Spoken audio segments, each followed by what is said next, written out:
Okay, welcome, Cyrus, to our podcast. Thank you for joining us. I got Cyrus here from Mastering Diabetes, and we were chatting a little bit before I hit record, and this has been a long time coming. A lot of people in our community are very familiar with you and your work, and you've helped so many people. So welcome to the podcast, and thanks for chatting with me today, Cyrus. Super happy to have you here. Molly, thank you so much for having me here. This is a pleasure. And I love the fact that you're providing such high quality information to allow people to transition to a plant-based diet. So, if you're helping other people, then you're a friend of mine immediately. So thank you. Yeah, awesome. So, okay, we're going to talk about diabetes. We're going to talk about a lot of things. Now, I have questions from our community that I want to get to towards the end. But the first thing I want to do is just like very basics. Like, let's just get to the basics. Can you tell me pre-diabetes, type 1 diabetes, type 2 diabetes? Can you kind of just give me a quick recap? What Sure. are each of those? Okay. So the way that I like to think about it is basically there's three different flavors of diabetes, if you will. You go to an ice cream shop and you can get 31 different flavors if you're in Baskin Robbins. You go to the diabetes store, you can get 3 different flavors. Okay. Flavor number 1 is called autoimmune. Flavor number 2 is called lifestyle. Flavor number 3 is called female. Okay. So the first one, autoimmune, that's type 1 and 1.5 diabetes. So type 1 and 1.5 are autoimmune conditions, which you don't necessarily inflict upon yourself. They are induced by any number of they're induced by any number of factors from the outside world. They could either be a virus that you contracted at some point in your childhood. It could be, researchers have found that mothers who wean their children off of breast milk and towards cow's milk at a young age, usually before the age of 1, end up increasing their risk for type 1 diabetes. And so, there's both sort of like environmental as well as genetic considerations that factor into it. Type 1.5 diabetes is also an autoimmune condition, but it affects people over the age of 30, and it is a slow onset version of type 1 diabetes. So it's adult onset, slow progressing type 1 diabetes. Okay. So those two fall into the autoimmune flavor. Okay. The next flavor is called lifestyle. And lifestyle is basically pre-diabetes and type 2 diabetes. And this affects 92% of the diabetes population. It's massive. Okay. And those two forms of diabetes are basically induced by your lifestyle. They're created based off of how much alcohol you consume, whether you smoke cigarettes, are you sedentary, are you active, are you overweight, what type of food are you eating, are you eating excess calories, do you have a high fat diet, do you have a low fat diet, and beyond. So all of those sort of lifestyle considerations can contribute to the risk of you developing prediabetes. And if you do develop prediabetes, and then you do not correct prediabetes to go back to the non-diabetic world, you can then progress prediabetes into type 2 diabetes. But the beauty is that both of them are actually reversible conditions, and we can get into that sort of later. Okay. So that's flavor number 1, flavor number 2. Flavor number 3, I said, is called female. Okay. Female basically means that it's a type of diabetes that affects only women. It's called gestational diabetes. Gestational diabetes is effectively the diabetes of pregnancy that some women develop. Usually women who develop gestational diabetes have actually been living with high blood glucose and or the underlying condition called insulin resistance. And they actually have been living with that for many years. They just didn't know. And so it's pregnancy that induces a very erratic blood glucose control. And then at the 28-week marker, when they go get an oral glucose tolerance test, their doctor says, oh, hey, by the way, did you know that your blood glucose is actually quite high? And that's their first time that they say, wait a minute, diabetes? What are you talking about? I didn't know anything about this. And then it's their opportunity to make some significant changes. When it comes to gestational diabetes, women who, even though it is considered like a temporary form of diabetes, having gestational diabetes significantly increases your risk for the development of type 2 diabetes after pregnancy. And it also increases the risk for your child to develop type 2 diabetes at some point, even in their adolescent life. So it's definitely worth paying attention to. Okay. Beautiful recap. Good. I mean, not good, but good to know. Okay. So so we got those three flavors covered. I like how you broke that down. So if I am the average person Mhm. eating an average, let's say standard American diet, and I go to my doctor and my doctor says, "Hey, you have diabetes," what typically will that doctor tell me to do? Yeah, great question. So when I was first diagnosed with type 1 diabetes back in 2002, I didn't know what I could do to try and control my blood glucose. And at that time, my medical staff said it's the only option that you really have to control your blood glucose and keep it controllable, but then also limit the amount of insulin that you're using and prevent yourself from using, more and more insulin into the future, is a low carbohydrate diet. And that means that low carbohydrate diet is sort of an umbrella term for any diet that restricts its carbohydrate intake, usually to about 150 grams per day or less, right? So 150, maybe 100 grams per day. Some people go as low as 75. Some people go as low as 30, depending on how aggressive you want to be. But the idea is that when you're eating a low carbohydrate diet, you are eating white meat, red meat, chicken, fish, dairy products, oils, things like turkey burgers, cheese, and quote lean meats in general. Then you can also have nut butters, peanut butter, almond butter, and the like.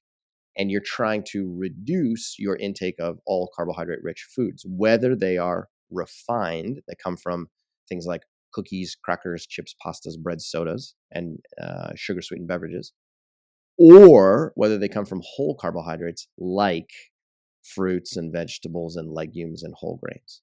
So the world of carbohydrate is sort of like, unfortunately, talked about as though it's just this like one size fits all approach, that you know drinking a soda is the equivalent of eating a banana, or having white table sugar is the equivalent of eating a mango, right? And unfortunately, that's just so far from the truth, it's almost embarrassing. But carbohydrates are sort of you're recommended to eat as low of a carbohydrate diet as possible, and then in substitution for those carbohydrates that you're not consuming, eat more protein rich foods and eat more fat rich foods, and then continue to adopt this low carbohydrate methodology into the future. So Okay. that's what I was Yes. told in 2002. That's still Okay. pervasive now. It's gotten even stronger, and the there are millions of people around the world who are told to eat a low carbohydrate diet because living with diabetes effectively means that you're allergic to carbohydrates. That's the messaging. And it's actually a fundamentally incorrect statement. Okay. So if I went to the doctor and the doctor was like, "Okay, you have diabetes, you're in the diabetic range or whatever, Mhm. you have to like watch your carbs, we'll put you on this um diabetes diet, probably, right? There's like a standard issue diabetes diet. Mhm. Does it work?" Does it work? Okay, that's a Mm, great question. So let me put it this way: the if you were to follow a low carbohydrate diet, okay, so low carbohydrate diet again is an umbrella term, and underneath the umbrella of low carbohydrate, you have the Atkins diet that was originally invented back in the 1970s and then recreated back in the 1990s. Okay, very low carbohydrate diet. You also have things like the zone diet, the South Beach diet. Those are all technically considered low carbohydrate diet. Then you got the paleo diet. That's a low carbohydrate diet. You got the ketogenic diet, which is a very low carbohydrate diet. And then you also have a carnivore diet, which is also a very low carbohydrate diet. Okay. So all of those fit within underneath that umbrella. Okay. If you eat any of those diets, the reason why those eating patterns became popular in the first place is because they are rapid weight loss tools. That is the number one reason why people are attracted to eating a low carbohydrate diet, because it is a very powerful weight loss tool. And what most people discover is that when they start eating a low carbohydrate diet, that the weight just falls right off of them. When I say falls, I mean, in the first month, it's not uncommon for people to lose something like 12 to 16 pounds in 1 month. And then by the time they hit month 2, month 3, month 4, before you know it, they have 20 pounds off of them, 25, 30 pounds. And then a lot of their biomarkers begin to improve, because as they lose weight, they find that their cholesterol drops, right? Their total cholesterol will drop. Their triglyceride value will drop. Their A1C, which is a 3-month marker of blood glucose control, that drops. Their fasting blood glucose drops. their blood pressure will drop. And they start to see all these, biomarkers move in the right direction, and they look at themselves on a piece of paper and they go, "Whoa, are you telling me in the last 3 months I've lost 26 pounds and I've lowered, my cholesterol, my blood pressure, my blood glucose? Um, I'm going to continue to do. Clearly, this is working. I'm going to continue to do this, right?" Mm-hmm. So, to answer your question, does it work? The answer is absolutely. It works like wildfire in the short term. However, there's a huge elephant in the room, which is, does it also work in the long term? The long term is anything longer than, it's vague, but anything longer than, a year, 2 years, 3 years, 5 years into the future.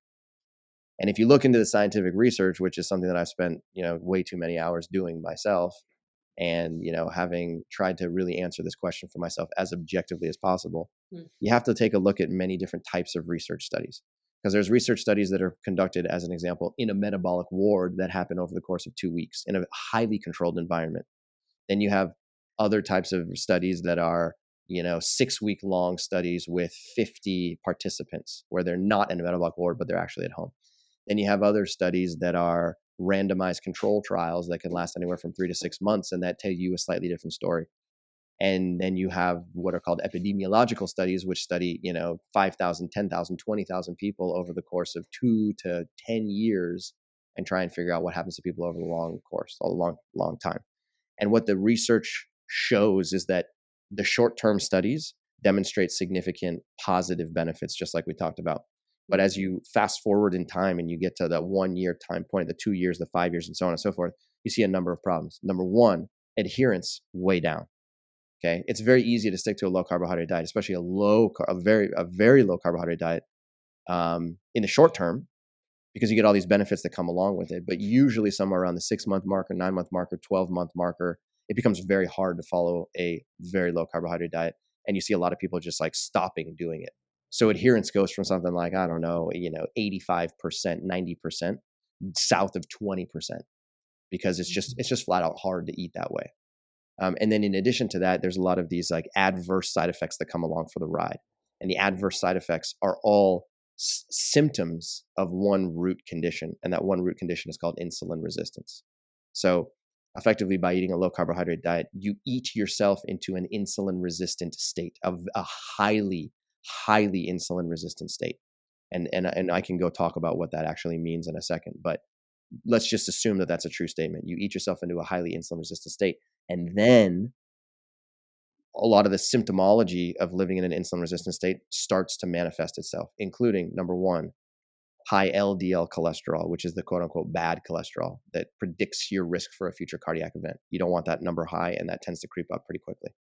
Number two, total cholesterol starts to creep up. Number three, what's called ApoB, which is a measure of, the atherogenic, or like the dangerous cholesterol in your blood. That also tends to creep up. Number four, triglycerides, that tends to creep up. Number five, A1C value tends to creep up significantly. Number six, fasting blood glucose tends to start creeping up into the, pre-diabetic range, or sometimes type 2 diabetes range. And then the initial weight that people lost, either people plateau or they start to gain that weight back over the course of time. And so it kind of does this U-shaped curve where it kind of comes down and then flattens out and then starts to creep up. And then you have a whole bunch of these like, what do you call them? Like ancillary health conditions that come along for the ride. And these are things that are like, they're not actual diseases, but they're symptoms that don't feel good. Gas, bloating, constipation, abdominal pain. So like, dysbiosis, which is very painful and, very uncomfortable metabolic state that affects your digestive system. That can happen. That happens frequently. And Intense that's food as a craving. result of not enough carbohydrates or eating a very low carbohydrate diet. That's exactly right. It's a direct result of eating a low Mm-hmm. carbohydrate diet. Mm-hmm. And then in addition to that, people end up with they get very low energy, and sometimes people get brain fog, and a lot of times people they feel so like the energy level is actually one thing that we've heard over and over and over again, that people are just like, man, like maybe I'm just getting old quickly, but like I don't know where my energy is, right? And it's not a diagnosable condition, but it's a real thing, and it can become pretty problematic over time. Mm-hmm. Okay, really concise to the point. Love it. Why does eating a very low carbohydrate make people lose so much weight so Why is it quickly? making? Yeah, great question. Okay, so weight loss. The reason why weight loss happens. There's actually multiple reasons why weight loss happens in the short term. Okay, first things first. When you consume a diet that's high in dietary fat and or dietary protein, which tends to happen in a low carbohydrate world. Okay, the fat and protein basically travels down your esophagus. It goes into your stomach. It starts to get unfolded and prepackaged or unpackaged, and then it gets inside of your small intestine, where there's a whole cocktail of digestive enzymes that are secreted by your liver and your small intestine and your pancreas to go sort of start to degrade those nutrients and then cut them into the smallest pieces possible and then absorb them through the walls of your small intestine and put them in your blood so they can go elsewhere. Okay. So in that process, your small intestine has a way of detecting what is inside of it. And it can detect how much carbohydrate is there, how much fat is there, how much protein is there. And when there are fat and protein rich molecules or nutrients inside of your small intestine, there's actually there's peptide hormones which are secreted by your digestive system, and those peptide hormones circulate throughout your blood, and they can impact the way that your brain functions. And some of those peptides float up to your brain, and they basically communicate with your apostat or your feeding centers in your brain, and they basically say, "Hold on, hold on, hold on. There's a lot of calories in this food. I just took on a lot of calories in a very short period of time. You should stop eating." And so your apostat, which is in your hypothalamus, which is like a little pea-sized gland that's like above the roof of your mouth, basically that's the thing that controls your appetite. And your apostat goes, "Oh, okay, cool. Hold on, decrease appetite, decrease appetite." So as a result of that, you end up just becoming less hungry. And as a result of becoming less hungry, you end up just taking on less food. And so you hear this constantly from a lot of people who eat a low carbohydrate diet is they say, "You know what? I'm not even that hungry anymore. Like I eat once a day, I eat twice a day. And it's really not that hard for me to go long periods of time without food." And again, the reason for that is because there's a two-way communication between your digestive system and your brain. And your digestive system is picking up the phone and calling your brain and saying, "Hey, by the way, you should slow down. You should slow down the number of, you should slow down how much you're eating because there's a lot of calories inside of you already." Okay. Mm-hmm. So as a result of that, you end up decreasing your appetite. When you decrease your appetite, oftentimes you go into what's called negative calorie balance. Negative calorie balance basically means that your appetite is so low that you end up taking on less calories than your body is actually metabolizing or burning, right? So as just a simple numbers, let's just pretend like you're burning 2,500 calories per day and your apostat is turned down, and your apostat basically says, "Okay, cool. Like I'm not that hungry anymore. I'm trying to protect you from taking on too many calories." And you end up taking on 2,100 calories per day. You now have a 400 calorie negative calorie balance. And as a result of that, that 400 calories is then going to translate to weight loss over the course of days to weeks to months to years, right? So that's sort of how weight loss can begin. That's number one. Number two, when you eat a diet that is rich in protein and fat, there is a molecule known as glycogen. And glycogen is basically the storage form of carbohydrate inside of your liver and inside of your muscles. Okay, so glycogen is approximately equal to 2,000 calories on average in your average human being. Okay, which means that you can store about 2,000 calories worth of glucose inside of your liver and muscle. Okay, so when you're eating a low carbohydrate diet and there just isn't that much carbohydrate energy coming in your mouth, well, that means that there's going to be less glucose getting inside of your liver and muscle, which means that there's going to be less glycogen inside of your liver and muscle. The reason why we care about glycogen is because glycogen is called what's called hygroscopic. Hygroscopic basically means it attracts a lot of water. It's like a sponge. So for every mole of glucose that's present inside of the glycogen molecule, there is 3 moles of water to come along with it. So it basically has a 3-to-1 water to glycogen ratio. And what that means is that glycogen becomes heavy because it attracts water to surround it. So when you lose glycogen, you actually lose 3 times the molar equivalent of water. And then that translates to a lot of weight loss. And so a lot of people within, again, we said in the first month, you can lose something like 8 to 12 pounds. And a decent amount of that weight loss is usually not fat tissue. It's just pure water that left because the glycogen stores have decreased.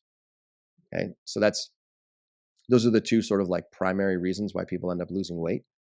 And then again, over the course of time, sometimes that weight loss can stop or weight loss can plateau, and then it can become problematic. Okay, super clear. So I want to get back to the diabetes, but I have a follow-up kind of question for Sure, people out there who might be wondering. So some people might be listening to this and they're like, okay, well, I want to lose weight. So that sounds like a really good plan, sure. right? Like if Mhm. that's effective, then I should definitely try that. What are like why might somebody want to rethink Yeah, that that's a very method? good question. Okay, so if you're attracted to the idea of rapid weight loss, join the club. Right? There's millions of people around the world that have eaten themselves into being, anywhere from 10 pounds overweight to 150 pounds overweight, and the weight's just kind of been sticking on them for some period of time, and it can be very problematic from an inflammatory perspective. It can significantly increase your risk for many metabolic dysfunctions. It can increase your risk for certain types of cancer. It can increase your risk for type 2 diabetes. It can increase your risk for cardiovascular diseases. So having excess weight on you is generally considered, a very problematic thing from a metabolic perspective. So people are attracted to this idea of rapid weight loss because why not? I mean, I want to get this 40 pounds off of me. You're telling me that I can lose 40 pounds in the next 2 months?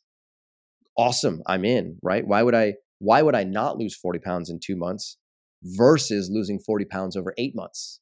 Right? Of course I'm going to choose the two because let's get it off of me, right? Why do I have to wait? But here's the problem. When you choose a low carbohydrate diet, again, the low carbohydrate is a very effective way of losing weight for all the reasons we just described. But I said earlier that low carbohydrate diets induce insulin resistance. And insulin resistance is a very important topic in the world of health that we must talk about. Because if we don't, we're pretending like it doesn't exist. Okay. So insulin resistance is caused by the accumulation of excess saturated fat inside of your liver and muscle. Okay. And most people are unaware that this is even the case. But here's what happens. When you eat fat and protein rich foods, let's say fat and protein rich foods include things like white meat, red meat, chicken, fish, dairy products, oils of many different types, and even, plant-based foods plant-based fat rich foods like nuts, seeds, avocados, olives, coconuts. Okay. They all contain a significant amount of triglyceride, and that triglyceride, some depending on the type of fat, either has more saturated fat or less. But saturated fat is mainly found inside of the animal world, mainly. Okay, so let's just say I ate a meal that was, saturated fat rich, like I had a cheeseburger. Okay, it's cheeseburger with a white bun. So the saturated fat comes from the hamburger itself plus the cheese on top of it, and then there's some refined carbohydrate to come along with it in the bun on the top and the bottom, right? So you consume that food, and what ends up happening is the saturated fat inside of that burger and inside of that cheese ends up getting distributed to tissues. Okay. But before it gets to the tissues, what ends up happening is that in your small intestine, the saturated fat ends up getting absorbed through the walls of your small intestine. Okay. So imagine you have a garden hose outside. I'm sure you've probably touched a garden hose before, right? So you got a garden hose and you turn on the spigot, and then it's, water is flowing through the hose and then it comes out the other end, right? So that's like an analogy of what your intestine looks like. Okay. But imagine if you took a nail and you popped it through the side of the hose. Okay. What would happen is that as soon as you turn the hose on, now you'd have water coming out of that little hole, right? And you could do that hundreds or thousands of times, and then you end up with a leaky hose that's now spilling water out of every single different hole. Okay. So your small intestine is permeable in that same regard. Okay. There's billions, trillions of these little holes in them, and that's okay. That's fine. The reason that they're there, the reason that it's sort of constructed to be permeable in the first place, is because the stuff that's on the inside of your piping has to be able to transfer through the walls of your piping to get into your blood. All right. So the saturated fat molecules end up getting absorbed through the walls of your small intestine. They get put into what's called your lymph system. Your lymph system is basically a way of transporting waste products. Your lymph system then dumps the saturated fat molecules into your blood. And inside of your blood, they're put into these little things called chylomicrons. So imagine, this is a chylomicron particle in my hand right here. There's trillions of these in your blood at all times. These chylomicron particles they're little spaceships, they're little cargo ships. that get stuff put inside of them. So I can put cholesterol inside of these chylomicrons, and I can also put saturated fat inside of these things.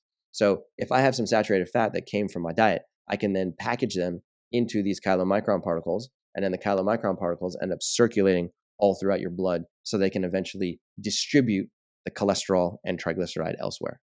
So what ends up happening is these chylomicron particles give the saturated fat to your liver, to your muscle, and your adipose tissue. Those are the sort of three primary destinations. In an ideal world, the fatty acids would go directly to your adipose tissue, and that's it, because your adipose tissue is a very safe place to store fatty acids. It's perfectly designed to be able to take it up. It's perfectly designed to be able to hold it for long periods of time, and that's the right location. But what ends up happening is that these chylomicrons distribute these fatty acids to your adipose tissue, and then there's a spillover effect, and the spillover ends up going inside of your liver and inside of your muscle tissue. And again, that's okay as long as the amount of fatty acids that get inside of them is very small.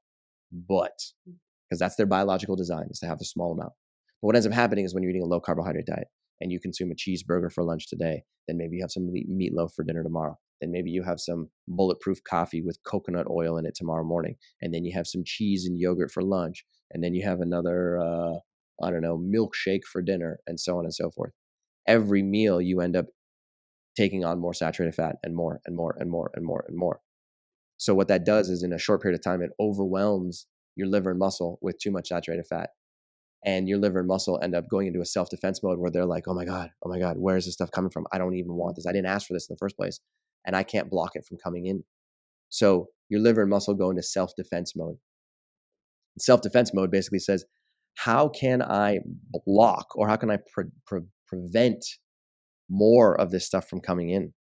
And the easiest way for any tissue to block energy, fatty acids, amino acids, glucose from coming inside is just to tell insulin to go away. Because insulin is the gatekeeper. It's the master anabolic hormone in your body. And the insulin's job is literally to go, knock, knock.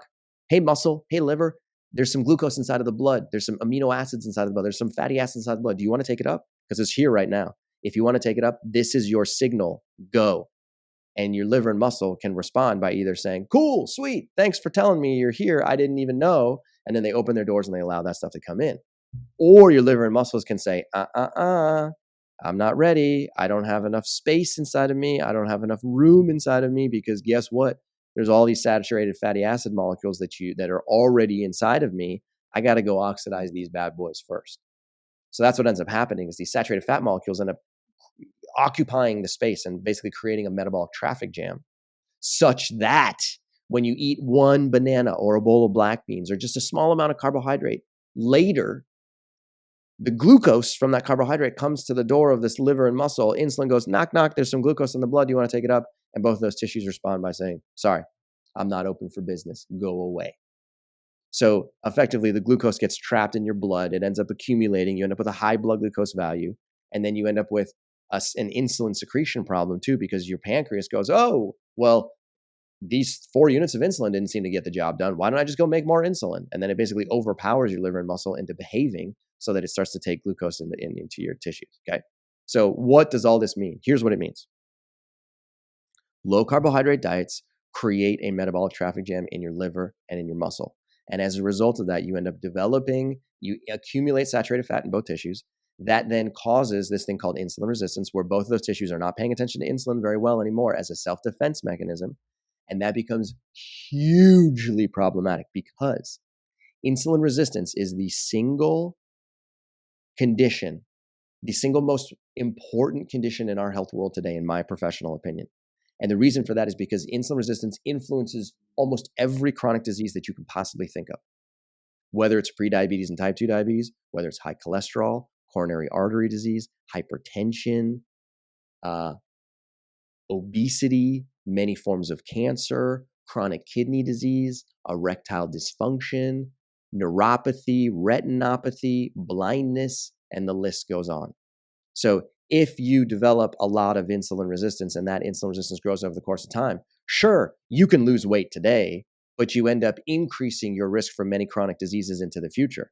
I don't know about you, but I don't want that. And I'm assuming that most people don't want that either. So it becomes, again, a short-term solution that turns into a long-term metabolic liability. So instead, what we recommend is that people adopt a different way of eating, and that is a more plant-focused approach where they're actually eating a low-fat diet. A low-fat diet insulin sensitizes you and make you hyperinsulin sensitive, which is the opposite. And as a result of that, you end up losing weight in the short term, which is a short-term solution, and your risk for chronic disease comes way down into the future. So it's a short-term win and it's a long-term win simultaneously. Does that make sense? It makes so much sense. I love your analogies and you make it very clear. Yes. Thank you for that. For sure. Okay. So I'm at the doctor. I get the news. Yep. My doctor says, oh, okay, you have to eat very low carb. At that point, I mean, I guess it depends on my numbers, but typically at that point, would I be put on medication to manage my diabetes while then focusing on a low carbohydrate diet? Is that sort of like the path, the typical path forward? Yeah, it's a great question. So your doctor's responsibility is to basically try and figure out what's the best way for what's the most effective way to prevent you from getting, more diseased over the course of time. So it all depends on what is the number that shows up on the blood test. Okay. If you come to the doctor's office and your fasting blood glucose is beneath 100, that means you're non-diabetic. And they're like, cool, sweet, high five. You did a good job. If your A1C value is less than 5.7%, they're going to go, cool, sweet, high five. You're technically considered non-diabetic. If either your fasting glucose if your fasting glucose is between 100 and 124, that means you're sort of moderately elevated. That means you're in the pre-diabetes zone. Or if your A1C is basically between 5.7 and 6.4%, then you're in the danger zone, again, pre-diabetes. Okay. And then if your fasting glucose is 125 or greater, or your A1C is 6.5 or greater, now you're in the type 2 diabetes zone. Okay. So depending on where you are on this spectrum, from non-diabetic to pre-diabetic to type 2 diabetes, they have to put it through their algorithm and say, okay, the standard of care tells me that at this blood glucose value, with this A1C value, with this body weight, but here's my recommendation. You should be taking metformin. I'm going to prescribe you 1,000 milligrams per day, and I'm going to put you onto a low carbohydrate diet. And I'm going to tell you to go exercise, quote unquote, diet and exercise, right? So most people who get diagnosed with some form of diabetes end up being prescribed medication. And medication does have a time and a place. It does. But it's not a long-term game, and there can be a lot of unfortunate consequences that come along with it, unfortunate side effects. And so what we try and recommend people to do is think of your food as medicine and think of your food as being a first-line defense against a growing collection of metabolic dysfunctions. And if you can resort to food first, what you're likely to find is what thousands of our clients have found over the course of time, which is that when you adopt a whole food plant-based diet and it's low in fat, your medication requirements plummet. They plummet quickly. And that's kind of one of the beauties of eating a whole food plant-based diet is that, your need for pharmaceutical medication goes down and your doctor can see that pretty darn quickly. Yeah. Yeah. A perfect segue, because then my next question was, okay, so what's the alternative? And you kind of laid it out for us here. So a low fat, whole food, plant-based diet is an alternative to that. And so why does that work better? Yeah. So the reason why it works better is because the insulin resistance game that we just described, where there's excess accumulation of saturated fat inside of your liver and muscle, if that's your starting point and that's where you currently exist right now because you've been eating a low carbohydrate diet or because you've been, maybe not paying attention to your diet, eating the standard American diet, okay, there's a way out of that. And the way out of that is to, number one, significantly reduce the amount of saturated fat that goes in your mouth because that's the culprit. That's the thing that's causing the traffic jam in the first place. So number one, we have to significantly reduce the supply. Okay. Sometimes people twist my words and they say, oh, well, I have to stop eating all fat. And the answer is no, you can't. You can't stop eating all fat. It's no such thing, right? What I recommend doing is to eat a whole food plant-based diet that just contains small amounts of nuts and seeds and avocados and olives and, try and eliminate oil if possible from your diet. Because people who are living with diabetes will benefit from reducing their oil intake or getting rid of it altogether. So number one, significantly reduce your total fat intake. Number two, eat a very plant-rich, heavy diet, okay? from fruits and vegetables and legumes and whole grains.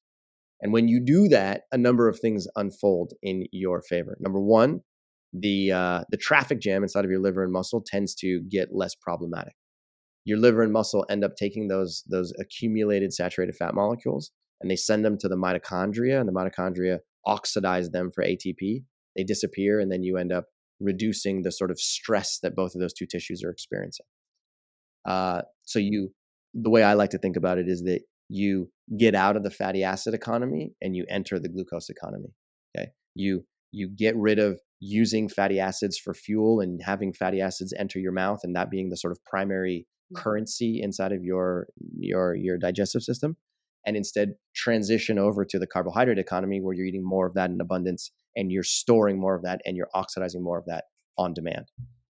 Okay, that's number one. But number two, we also have to talk about this fun little thing called fiber. Okay, so whole foods contain actually 9 different classes of nutrients. Vitamins, let me start with the top. The macronutrients, carbohydrate, fat, protein. Those are the 3 energy deriving macronutrients, okay? Carbohydrate, fat, protein. Then in addition to that, you have vitamins, minerals, fiber, water, antioxidants, and phytochemicals. So that's a total of 9 classes. 3 of them are macronutrients. 6 of them are micronutrients. So every time you eat a whole food, it could be a banana, it could be a bowl of black beans, it could be some quinoa, it could be a potato, it could be a cucumber, it could be tofu. Okay. Anytime you eat a whole food, the whole food is actually a 3-dimensional matrix that contains every single one of those 9 classes of micronutrients. Okay. The distribution, what you'll find in something like a cucumber is just slightly different than what you'll find in a banana in terms of, how much of any one of those given things it has. But the fact of the matter is the cucumber has all 9 of them. The banana has all 9 of them. The tofu has all 9 of them. The chickpeas have all 9 of them. Okay. Now, that 3-dimensional matrix basically has rebar inside of it. And the rebar is the stuff called fiber. So have you ever been driving down the highway or like driving, through the city and you see a highway overpass in the middle of construction or like a bridge being constructed? You ever seen these things before? Mm-hmm. Okay. Mm-hmm. So oftentimes what they'll do when they're constructing these things is they will create before they pour the concrete into like the support pillars for an overpass, as an example, they will frame it with a bunch of wood on the outside. And then they will put rebar, which is actually metal, on the inside. And then that will give it its sort of skeleton. And then as soon as that whole thing is constructed, they will then bring in the concrete trucks, and the concrete trucks will then pour concrete directly into that. And then they will let that dry and they'll remove the wood. And now you have yourself a concrete pillar. Okay. So the reason why we're talking about this is because the rebar that's inside of that concrete support is actually what's giving it its structural stability. Same thing. The fiber inside of a whole food is what's giving it its structural stability. So there's fiber inside of a banana, there's fiber inside of a cucumber, there's fiber inside of a chickpea, and the fiber looks and feels slightly different in each one of those, and it gives it a different characteristic shape and feel and size and density, right? But the idea is that fiber is there to serve as the structural rebar, and then in addition to that, you have all the other nutrients: the carbohydrate, fat, protein, the water, vitamins, minerals, antioxidants, and phytochemicals that are all interspersed and distributed all throughout the 3-dimensional area. So when you put that in your mouth starts to grind it up. It gets inside of your stomach. It starts to go into an acid bath and get decomposed. And then it goes into your small intestine, and you have a whole cocktail of digestive enzymes which are there to start to rip it apart, right? Okay. The fiber, again, is a structural molecule. And the fiber, you cannot digest the fiber. It's actually non-digestible as far as human beings are concerned. It has to get passed into your large intestine way further down your digestive tract. And then your microbiome, the bacteria inside of your microbiome, are the ones that can actually break that down and use it for their own fuel, right? But the reason why it's important is because fiber slows down the digestive process significantly. So fiber acts as a brake, and it basically slows the rate at which carbohydrate or glucose and fructose get inside of your blood. It slows the rate at which fatty acids get inside of your blood. It slows the rate at which amino acids get inside of your blood. And that's a good thing, because in the post-meal state, you don't end up with these rapid blood glucose spikes and these rapid fatty acid spikes that you see people on the internet claiming happens. So if you're number one, eating a low fat diet and you don't have a metabolic traffic jam inside of your liver and muscle, and number two, you're eating fiber rich foods that lead to a normal physiological response of blood glucose and fatty acids and amino acids over the course of the next few hours, then you end up with what's called totally normal digestive physiology. And that's a good thing because it keeps your blood glucose controlled, it keeps your lipid panel controlled, and it keeps you feeling good, having a lot of energy, being able to store those carbohydrates inside of your liver and muscle. And that translates to excellent short-term health and excellent long-term health down the road. Love it. So good. So clear. I just really like how you explain things. Thank you. Thank you. Yeah. It makes me so happy that I eat a whole food plant-based diet. Like, yes. Yeah, it's funny It's the actually because there's best. so many things that are happening under the surface that, like, Mm, what I'm explaining right here is just like this is the tip of the iceberg. yeah. There's literally thousands of things behind the surface or under the surface that, scientists are still trying to figure out. Mm, And it's just fascinating because every time you learn something new, you're like, I never knew that was happening. I yeah. never knew that was happening, right? How long Yeah. have you been eating a plant-based diet for yourself? Well, let's see. I've never eaten meat in my life, Oh, wow. never once. And then I've been eating plant-based specifically since 2010. 2010. So you were 100% plant-based eater. Yes. And what Yeah. was it that got you interested in eating a plant-based diet in the first place? I Or, was working for a plant-based company. And mm, I was like, because I was vegetarian my whole life, and I was like, well, if I'm going to work for this company, I better just give it a shot at least to like drop the dairy and the eggs. And I did that, and it was really easy, and I felt really good. And I was like, oh, I don't think there's a reason to go back. And then it just stuck. And then I read more about it, and then I just was like, yeah, this is amazing. So it was a sure. very easy transition for me. And yeah, so the thing that amazes me, and I think amazes so many people, is that the thing that helps us the most, and when we're we're talking about diabetes specifically, the thing that helps us is the very thing that we are told not to do. And Yeah. so I think that it has people fucked up. It has people like confused and like, okay, but wait, this is not, I can't eat fruit. I can't eat carbohydrates. And so if somebody is listening to this and they're like, okay, I have diabetes. I've been told not to eat carbohydrates. I'm hearing this. And I know that you have so many people in your community and you work with so many people to reverse, right, this condition. What do you tell somebody who's like confused by the conflicting information? It's very simple. Turn off the internet. And I hate to be so crass when I say that, but YouTube, Instagram, TikTok, Facebook, these can be very confusing places. And in today's world, it almost feels like everyone's an expert, right? And there are people who are qualified to talk about nutrition and fitness, and then there are people who are, claim to be experts in nutrition and fitness. And within a short period of time, you end up having a whole bunch of cooks in the kitchen, everybody telling you something that's slightly different than the other person, a lot of conflict, a lot of finger pointing, a lot of name calling. And before you know it, your average person who's just trying to find a way to eat healthier gets confused, gets frustrated, and then says, you know what? Even these people can't figure out what the heck they're talking about. I'm going to do nothing. I'm literally going to do nothing because there doesn't seem to be any consensus, right? And so it kind of breeds a lot of apathy, which is unfortunate because that's the exact opposite of what we want, right? So I've been in this game for 20 years. And when I say this game, I mean, when I first was diagnosed with diabetes, it was the year 2002. I switched to eating a plant-based diet in 2003. And from that moment onwards, I invested myself into really understanding the science behind it because I thought it was fascinating. I was like, what the heck is happening inside of my body? And is what I'm experiencing also applicable to other people? If so, cool, let's go try and learn it so that we can help other people, right?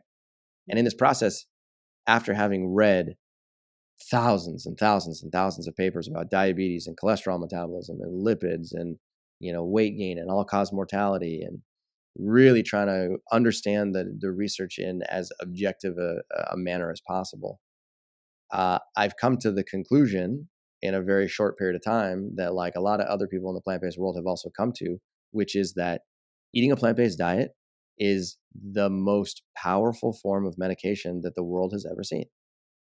And I'm that's not hyperbole, and I'm not trying to like exaggerate something that doesn't need to be exaggerated, but eating a plant-based diet may not be the 100% solution for all humankind, but it is an unbelievably powerful medicine that can help you reduce your risk for and reverse many chronic diseases like we've been talking about.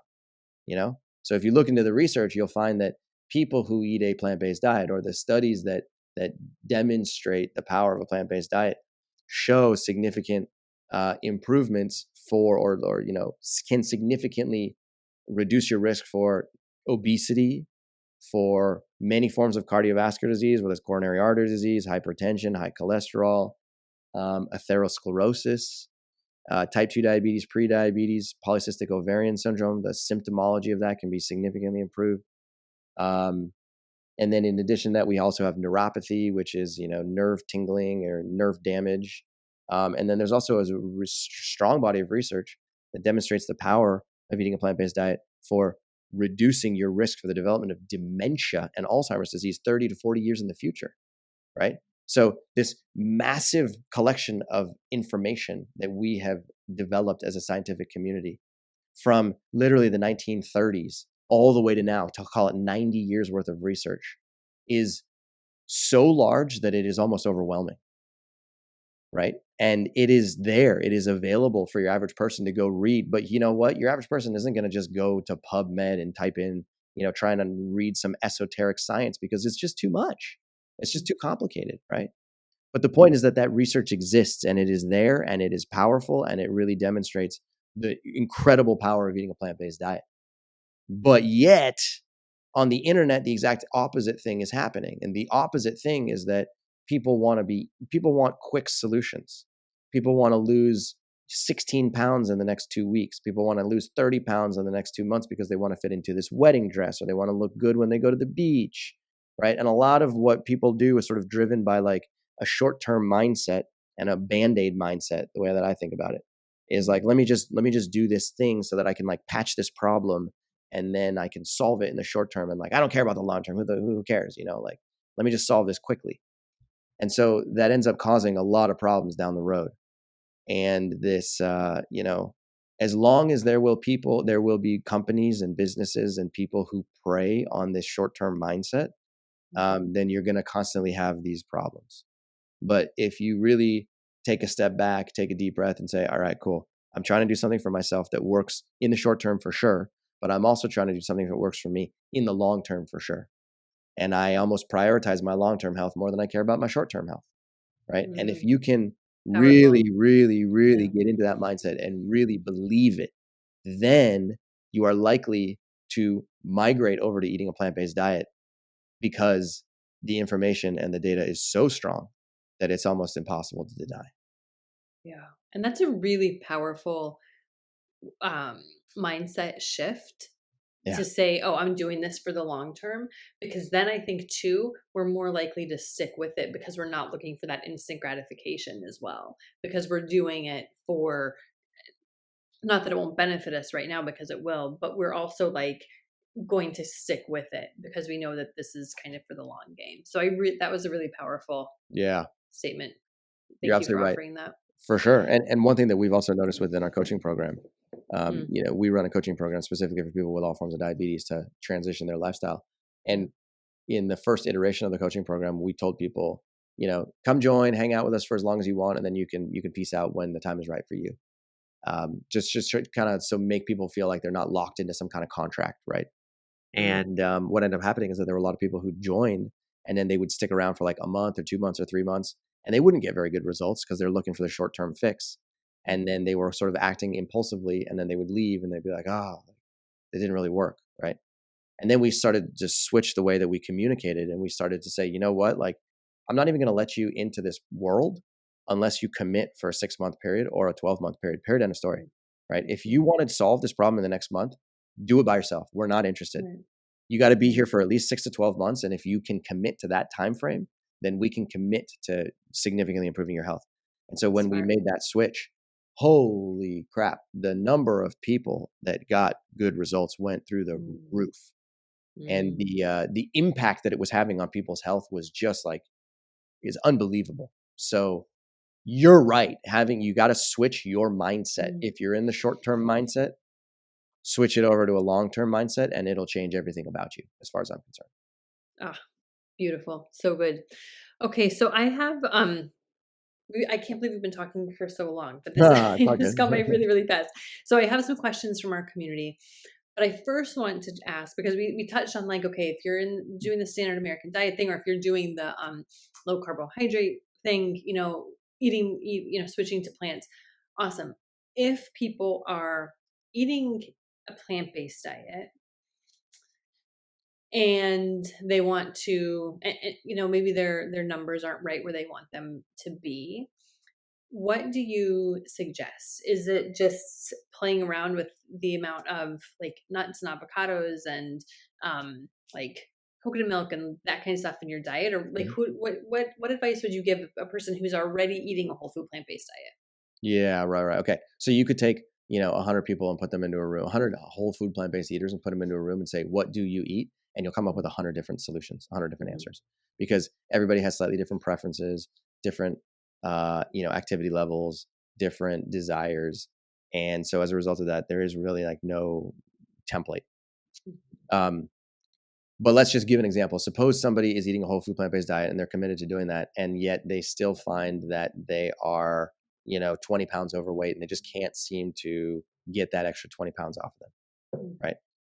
What I would do is I would do a deep dive into their diet. And what I'm looking for is trying to figure out things like, what is your macronutrient breakdown? Meaning, how many grams of carbohydrate do you eat per day? How many grams of fat? How many grams of protein do you eat per day? Okay. So I'd want to know that. I would also want to know how much fiber are you eating per day in total? And I also want to know, do you include oil in your diet? Yes or no? Because oil can be unfortunately pretty controversial in today's world, right? And then in addition to that, I'd also want to take a look at, are there nut butters in your diet? Yes or no? And kind of take a look at the sort of like overall sort of like fat rich foods, because we talked about the fact that they can be problematic. So let's say we did a deep dive and we took a look at that and we found out that this individual, as an example, who was trying to lose 20 pounds, was eating, 50 grams of fat per day and eating, 110 grams of protein per day. And then maybe they had 300 grams of carbohydrate per day, right? And I take a look at that and I go, okay, cool, sweet. Here's what I would try. I would do an experiment. Okay. I'm all about short-term experimentation to try and figure out what works and what doesn't work. So I would do a 7-day experiment or even maybe like a 14-day experiment. And I would say, all right, you're eating 50 grams of fat per day, and here are your sources, and some of it contains oil. Number one, we're going to take out oil for the next week. Can you take out oil? 100%. Get rid of it. And people go, oh, that seems hard, but okay, I'm willing to try. So I take out oil, and then I say, okay, your new target for fat is 30 grams of fat per day. Okay, so I want to drop your fat intake by 20 grams of fat per day. And we're going to do it by eliminating oil, and then I'm also going to get rid of this almond butter that you have with your breakfast. And I'm also going to get rid of this coconut milk that you usually have with your dinner. All right. So by making those small adjustments, now we've dropped your fat intake from 50 down to 30. And as a result of that, maybe your protein intake might change a little bit. And then I might replace some of that energy with more fruits. And I'd say, all right, I want you to eat 4 more servings of fruit per day. I don't care what it is. It could be apples, bananas, papayas, mangoes, blueberries. I don't care. Just put 4 more servings of fruit into your diet. Let's see what happens. So usually in those scenarios, what people will end up doing is they'll make those small tweaks, and then, they'll come back a week later and they'll be like, oh, wow, I just lost 1.5 pounds. How'd that happen? Right. And then I go, okay, cool. That's a good sign, right? Let's continue it. Let's do it again. And then we repeat it over and over and over again, right? Generally speaking, people who eat a whole food plant-based diet are unaware of how much fat and protein they're consuming. They think that just because they're eating a whole food plant-based diet, that everything is going to be fine and their whole health is going to take care of itself. And the answer is, in general, sure. But eating a whole food plant-based diet doesn't necessarily mean that your macronutrient distribution is set properly. Secondarily, a lot of people who eat a whole food plant-based diet still incorporate some packaged and processed foods into their diet. There might be like some, some pita chips. There might be an Impossible burger here and there. There might be a Beyond Meat burger here or there. They might have some like soy crackers, right? So what I do is I try and fish out and try and look for those like refined and packaged and processed manufactured foods, and one by one, just yank them out. Just boom. We're going to do next week with no Impossible Burgers. We're going to do the following week where you eat none of those pita chips, right? We're going to do another week where you don't get store-bought hummus that's got a lot of oil in it. You're going to make your own hummus at home, right? Tiny little changes, and those things can have a significant impact because they can significantly change how much whole food you're eating versus how much refined food you're eating, and how much fat you're eating in particular. Mm-hmm. Great. Yeah. And I think that for those people who are already eating a whole food plant-based diet, I think that those are very doable changes. Totally. It's not like dramatic things. So that's very, that's very helpful. So Totally. I'm going to just look quickly down this list of questions and just see, do you have time for a couple questions? Yeah, let's do it. And we for can sure. wrap up. Okay. So let's see. This woman has a question about her dad. Her dad finds that the glucose levels increase quite a bit after eating fruit and grains. So he decides that he should avoid those and eat more meat, chocolate, and fatty foods because they don't raise the sugar as much immediately after a meal. What do you have to say about that? Okay. If someone's eating fruit, it's raised. Yeah. Okay. Go for it. The reason why his blood glucose is going up after a meal is because I 100% guarantee his fat intake is too high to begin with. So everything that we've talked about over the past hour is that the metabolic traffic jam that exists from eating too much saturated fat from meat and from animal-based foods, that is the problem. So rather than saying, when I eat fruit, my glucose goes up, I would say, no. The fruit is just a messenger. You got to pay attention to everything that you ate before the fruit. What did you eat before the fruit? And if the answer is, well, he ate meat and cheese and fish and eggs, then the answer is, okay, fine. That's the problem. Let's reduce your intake of that. And when you reduce your intake of that, then you can significantly increase your intake of fruit. And all of a sudden, your blood glucose becomes very controllable. Beautiful. What is your thought on good quality plant-based protein powder? I'm for it. I'm definitely for it. I've been using for the first 14 years of eating this way, I was eating a hemp protein powder, and it helped me out significantly in putting on a little bit of weight and also helping me recover from intense exercise. So I got no problems with it. Okay. Awesome. Most of these questions we have already answered. You have already answered. I didn't answer any of them. You've done a great job. Let's see. Nope. Did that one. The connection of fatty liver disease and diabetes. Fatty liver disease is advanced insulin resistance of your liver. Okay. So insulin resistance is the precursor to prediabetes and type 2 diabetes. And insulin resistance affects your liver and your muscle tissue. So when you develop insulin resistance in your liver and it gets larger and larger and larger and larger and larger over the course of time, it can turn into fatty liver disease. It's a reversible condition, but you must control your total fat intake and switch over to a plant-based diet. We've had people in our community that have reversed fatty liver disease. It takes time, but it's definitely possible. Okay.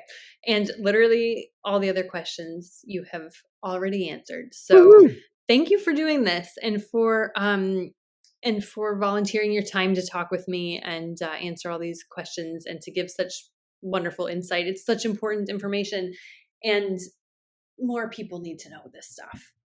Amen to that. Molly, thank you so much. This has been very fun, and I admire the work that you're doing to try and really spread the gift, I should say, the present of eating a whole food plant-based diet. I think you're doing a great job, and I'd love to continue to chit chat over the course of time and make sure that we can change people's lives together. Yeah, for sure. So if somebody wants to find your work and find out more, where should they go? Sure. Just go to masteringdiabetes.org. That's the easiest place to go right now. So masteringdiabetes.org. And there you can find out information about our book, New York Times bestselling book from 2020. We have a podcast just like you. We have a YouTube channel. We got a strong Instagram presence, a Facebook presence, you name it. So you've got a blog and whatever you're looking for in scientific information, you're looking for stories, come and we can try and help you out as much as possible. Okay. Masteringdiabetes.org. Awesome. Thank you so much, Cyrus. Thank you, Molly.